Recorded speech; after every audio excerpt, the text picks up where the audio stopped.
Finally friends, ഞാൻ ഇനി ബാക്കി പറയാൻ പോവുക. ഒന്നുകൂടി നമുക്ക് സെൻട്രിഫ്യൂഗൽ പമ്പും റെസിപ്രോക്കേറ്റിംഗ് പമ്പും പിന്നെ ക്ലാസിഫിക്കേഷൻ നോക്കാം. സെൻട്രിഫ്യൂഗൽ പമ്പിൽ വരുമ്പോൾ ഫ്ലോ ഈസ് സ്മൂത്ത്. മറ്റേത് റെസിപ്രോക്കേറ്റിംഗ് വരുമ്പോൾ ഫ്ലോ ഈസ് പൾസുവേറ്റിംഗ്. അടുത്തതിൽ സ്യൂട്ടബിൾ ഫോർ ലാർജ് ഡിസ്ചാർജ്. ഇപ്പുറത്ത് ലോ ഡിസ്ചാർജും ഹൈ ഹെഡും, ഇവിടെ ലോ ഹെഡാണ്. ഇനിഷ്യൽ കോസ്റ്റ് ഈസ് ലെസ് സെൻട്രിഫ്യൂഗലിൽ. Initial cost is more reciprocating. Occupies less floor space. ഇവിടെ more floor space required. Viscous fluids can be handled. Trouble in handling viscous fluid due to no reciprocating parts wear and tear is less. ഇവിടെ wear and tear more. Maintenance cost is low. Maintenance cost is high reciprocating. ഇനി നമ്മൾ അടുത്തതാണ് turbines. Turbines എന്ന് വെച്ചാൽ നമ്മൾ പറയാൻ പോകുന്ന ടർബൈൻ്റെ കാര്യങ്ങൾ പറയാൻ പോവുക. Hydraulic turbine is a device which convert energy of water into mechanical energy. The turbine drives the generator which converts the mechanical energy into electrical energy. Mechanical എനർജിയിൽ നിന്ന് ഇലക്ട്രിക്കൽ എനർജിയിലേക്ക് കൺവേർട്ട് ചെയ്യും. Hydraulic turbine consists of wheel called runner, provided with a number of curved or straight vanes on its periphery. Turbines can be classified on the basis of head and quantity of water available. High head turbine, head is more than 250 meter. Low discharge Pelton turbine. Medium head turbine 60 m, 250 m, medium discharge types. Example Francis turbine. Low head turbine, head will be below 60 meter. High discharge. Example Kaplan turbine. Direction of flow of water in the runner. Tangential flow, radial flow, mixed flow, axial flow. Tangential flow, water strike tangentially. Pelton turbine. Radial flow, water enters and leaves radially. Francis turbine. Mixed flow, where enters radially and leaves axially. Modern Francis turbine. Axial flow, water flows parallel to the axis of the turbine shaft. Example Kaplan. Action of water on moving blades. Impulse turbine. Water possesses only kinetic energy at the inlet of the turbine. Example Pelton turbine. Reaction turbine. Water possesses both kinetic energy and pressure energy at the inlet. Francis and Kaplan turbine. Pelton turbine. Pelton turbine is tangential flow impulse turbine. It is named after L.A. Pelton. This is the type of turbine is used where high head of water available. There is a spearhead provision in the nozzle to control the opening, which controls the velocity of issuing jet. The bucket provided on the wheel are in the form of a double hemispherical cups. The water, after imparting energy to the turbine, is discharged into the tail race. Nozzle directs the water against buckets mounted around the runner. When the water jet strikes the bucket, the water exerts pressure the bucket and hence the runner revolves. The runner shaft is connected with the generator, thus the electricity is produced. നമ്മളിനി കണ്ടല്ലോ Pelton വീലിൻ്റെ ഇത് കണ്ട വെള്ളം ഇങ്ങനെ flow ചെയ്യും. Sphere കണ്ട Pelton stock വെള്ളം ഇങ്ങനെ എന്നൊരു ഇത് കണ്ടല്ലോ, അതുവഴി കയറി ഇവിടെ തട്ടും. അപ്പോൾ തിരിച്ചും അതേപോലെ ജെറ്റ് ഓഫ് വാട്ടർ സ്ട്രൈക്കിങ് കണ്ട. എന്നിട്ട് ബ്രേക്ക് നോസിൽ കറങ്ങാൻ വേണ്ടിയുള്ള ഓരോ റണ്ണർ പാർട്സ് കണ്ട. കാസ്റ്റിംഗ്, ജെറ്റ് ഓഫ് വാട്ടർ ഇത് കണ്ടല്ലോ പാർട്സ്, വാട്ടർ കയറുന്ന വഴി. പിന്നെ spear, penstock, nozzle, runner, buckets, casting, jet of water, brake nozzle. In a Francis turbine, it is developed by James B. Francis turbine. Is a mixed flow reaction turbine. In reaction turbines, the water ending runner possesses pressure energy, and this water in turn does work on the vanes by principle of reaction. It consists of an inner of rotating vanes flow into scroll casting surrounding the turbine runner. From the scroll casting, water flows through the guiding mechanism and enter the runner after imparting energy to the runner. With the water discharges through draft tube. Draft tube is a metallic pipe or concrete tunnel having gradually increasing cross-sectional area. It connected runner exit of a reaction turbine and the tail race. Draft tube provides a negative suction head at the runner outlet, which increases the networking head and thus the output. കണ്ട നമ്മൾ Francis ടർബൈൻ്റെത് കണ്ട ഈ figure important ആണ്. ഇത് വരച്ച് പഠിക്കുക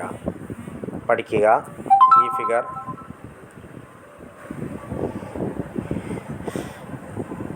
ഇനി അടുത്തതാണ് the Kaplan turbine. Kaplan turbine axial flow reaction ആണ്. Axial flow reaction turbine where water enters and leaves the runner vanes parallel to the axis of the shaft. It is named after Victor Kaplan.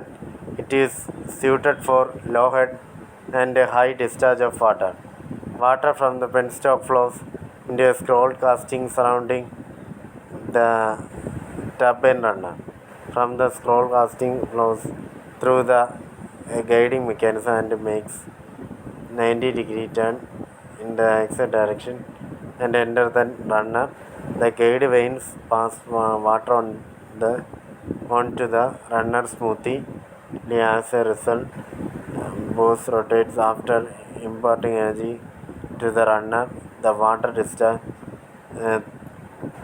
discharge through draft tube. ഈ comparison വളരെ important ആണ്. ഇമ്പാക്റ്റും ഇമ്പൾസും റിയാക്ഷനും. Impulse വരുന്ന requires high head and low quantity of flow. ഇപ്പുറത്ത് വരുമ്പോൾ low head വരുമ്പോൾ ഹൈ ക്വാണ്ടിറ്റി ഓഫ് ഫ്ലോ വരും. The available energy is converted kinetic energy by nozzle. ഇപ്പുറത്ത് വരുമ്പോൾ energy of fluid is partially converted into kinetic energy and rest remains as pressure head. ഇനി അടുത്ത ഇമ്പൾസിൽ വരുമ്പോൾ water tight casting is not required.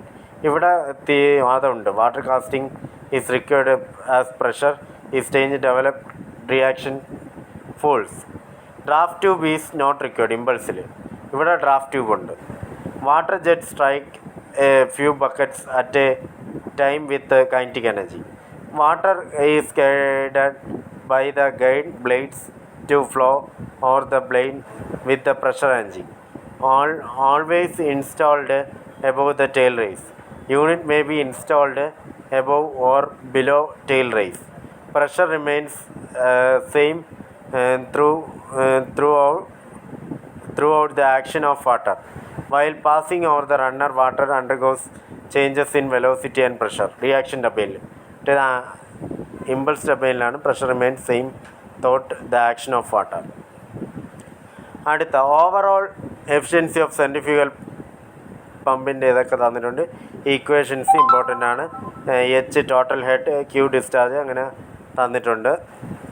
അങ്ങനെ കുറേ കാര്യങ്ങൾ തന്നിട്ടുണ്ട്. എഫിഷ്യൻസി എല്ലാം തന്നിട്ടുണ്ട്. ടർബൈൻസിൻ്റെ efficiency output by input 1000 P/ρg/QH important ആണ്. ഇത് ഇമ്പോർട്ടൻ്റ് ആയിട്ട് പഠിക്കുക. ഞാൻ നേരത്തെ പ്രോബ്ലത്തിൽ പറഞ്ഞു തന്നു. ഇനി അടുത്തതാണ് നമ്മൾ പഠിക്കാൻ പോണ ബെൽറ്റ് ഡ്രൈവ്. ബെൽറ്റ് ഡ്രൈവ് ആണ്. ബെൽറ്റ് ഡ്രൈവ് എന്ന് വെച്ചാൽ നമ്മൾ പവർ ട്രാൻസ്മിഷന് വേണ്ടി യൂസ് ചെയ്യുന്നതാണ് ബെൽറ്റുകൾ. whenever power is transmitted to one shaft to another, which are at considerable distance apart, a belt drive is generally used. The shaft from which power is transmitted is called a driver shaft, and the shaft to which power is transmitted is called a driven shaft. Pulleys are mounted on the driver and a driven shaft, and an endless belt is fitted tightly over these pulleys. A belt is a thin, inextensible blade made of leather, rubber, steel, canvas, or bellata. Friction between belt and the pulley is responsible transmitting power from one pulley to other. ഇതാണ് flat belt ഉണ്ട്. Flat belt വരുമ്പോൾ the cross section flat belt is rectangular. The simple is construction, smooth operation, low mains, long life, flexible. Advantage: this is not positive drive, less efficient, not suitable for short distances. V-belt എന്നത് V-belt have trapezoidal cross section ആണ് വരുന്നത്. trapezoidal ആയിട്ടുള്ള cross section run V-grooved pulleys. V-belts are more suitable for transmission of large amount of power between two shafts, having a shorter center to center distance. Ideal distance is 1.25 to 1.5 times the diameter of the larger pulley. Advantages വരുമ്പോൾ transmit the higher torque than flat belts, suitable for short distance, easily installed and removed, slip is negligible, operation is quick, suitable for large speed. Disadvantage: not suitable for large distance, costly, V-belts cannot be repaired, construction is complicated. നമുക്ക് types of belt drives: open belt drive, cross belt drive, belt drive with idler pulleys. ഇത് കുറേ ഉണ്ട്. നമ്മൾ ഇതിൻ്റെ ഈ ഫിഗറൊക്കെ എല്ലാവരും അറിയണം. ഇതൊക്കെ വരച്ച് പഠിക്കുക. നമ്മൾ തന്നെ ഇപ്പോൾ ഓപ്പൺ ബെൽറ്റ് ഡ്രൈവ് നോക്കാം. It is used when shafts are arranged in parallel and are to be rotated in same direction. Cross belt വരുമ്പോൾ opposite direction. It is used when shafts are arranged parallel and to be rotated in opposite direction. Chain shafts are arranged in parallel, rotating in same direction. അതാണ് belt drive idler pulleys. ഇനി chain drive: power transmission chains, hosting chains, pulley chains, roller chain, silent chain. ഇത് ഈ figure importance ആണ്. ഈ ഫിഗറുകൾ വരയ്ക്കുക. Gear drive: spur gear, helical gear, double helical gear, dual gear. ആ gear മാത്രം ഒന്ന് വരയ്ക്കുക. ഇനി വേം ഗിയർ ഉണ്ട്, റാക്ക് ആൻഡ് പിനിയൻ ഗിയർ ഉണ്ട്. ഈ കാര്യങ്ങളൊന്ന് വരച്ച് ഇത് ഇമ്പോർട്ടൻ്റ് ആണ്. നമുക്കൊന്ന് ഇതിൻ്റെ ഫങ്ഷൻ ഒന്ന് നോക്കാം. Spur gears are those which have teeth cut parallel to the axis of the shaft. Helical gears: in helical gear the teeth cut of the periphery of helical screw form. Double helical gear herringbone gears are opposing helical teeth which nullify to axial thrust. Dual gears are used to connect to non-parallel shafts with intersecting axes. Worm gears are used for power transmission between non-intersecting shafts that are generally at right angles to each other. Rack and pinion gears are used to convert rotation into the linear motion or vice versa. ഇതൊക്കെ മനസ്സിലാക്കണം. Track spur helical bevel worm track and pinion. അടുത്ത gear drive smooth and reliable, transmit more power. അഡ്വന് non suitable for large distances, need lubrication, maintenance cost is high, power loss due to friction, production cost is high. Gear ratio N2/N1 equal Z1/Z2 equal D1/D2. അതാണ് gear ratio. Speed of the driver gear N2, speed of the driven gear Z1, teeth of driven gear, number of teeth of given gear, diameter of the driven gear, അതാണ് D. നമുക്ക് gear ട്രെയിനിനെ പറ്റി പറയാം. Simple gear ട്രെയിനുണ്ട്, compound gear ട്രെയിനുണ്ട്, riveted gear ട്രെയിനുണ്ട്, epicyclic gear ട്രെയിനുണ്ട്. അതാണ് ഇതൊക്കെ ജസ്റ്റ് കാണിച്ചിട്ടുണ്ട്. ഇതാ കണ്ടില്ലേ, ഈ ഫിഗേഴ്സ് ഒന്ന് വരയ്ക്കാൻ നോക്കുക.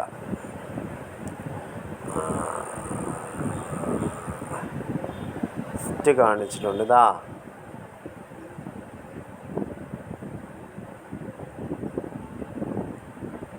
വേണ്ട, ഗിയർ ടെർമിനോളജിയിൽ ഈ ഫിഗർ ഒന്ന് വരച്ചെടുക്കണം. ഈ പാർട്സൊക്കെ നോക്കണം. അഡൻഡം, ഡിഡൻഡം, ഫേസ് വിഡ്ത്ത്, അങ്ങനെ പിച്ച് സർക്കിൾ, അങ്ങനെ ഇത് വരച്ചെടുക്കുക.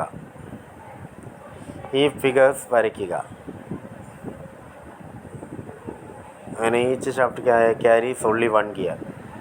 When a gear are such in way 2 or more gears. Common gear train. അങ്ങനെ കുറേ പോയി. അടുത്തതാണ് single plate clutch. Single plate clutch. A clutch is a device used to connect a driving shaft to the driven shaft so that driven shaft may be started or stopped at will without stopping the driving shaft. It operates on the principle of friction. When two surfaces are brought in contact and are held against each other due to friction between them, they can be used to transmit power. If one is rotated and then other also rotate. Single plate clutch is a friction clutch. It is mostly used in automobile connect engine to the shaft. It consists of a clutch plate made of steel having frictional lining on each side. The clutch plate is attached to a hub which rotates along with the driven shaft and is free slide axially on the driven shaft. During descent, a lever keeps the driven disc clutch. കണ്ട ഈ പടം വരയ്ക്കുക. Friction plate വന്ന്, driving shaft, pressure plates, driven shaft, springs വേണ്ട, axle thrust, അങ്ങനെ കുറേ കാര്യങ്ങൾ ഇത് കാണുന്നത്. ഈ പടം ഇമ്പോർട്ടൻ്റ് ആണ്. നിങ്ങളിത് വരച്ച് പഠിക്കുക. നമ്മളിതോടുകൂടി സെക്കൻഡ് മൊഡ്യൂൾ തിയറി വിജയകരമായി തീർത്തു. ഇനി ഇതിൻ്റെ പ്രോബ്ലംസ് മാത്രമേ, ഇനി ടർബൈൻ്റെ പ്രോബ്ലവും ഈ ഗിയർ ട്രെയിനിൻ്റെയൊക്കെ പ്രോബ്ലം മാത്രമേ ഇനിയുള്ളൂ. അത് കഴിഞ്ഞിട്ട് ഫസ്റ്റ് മൊഡ്യൂൾ പെട്ടെന്ന് തന്നെ എത്തും. Thank you very much.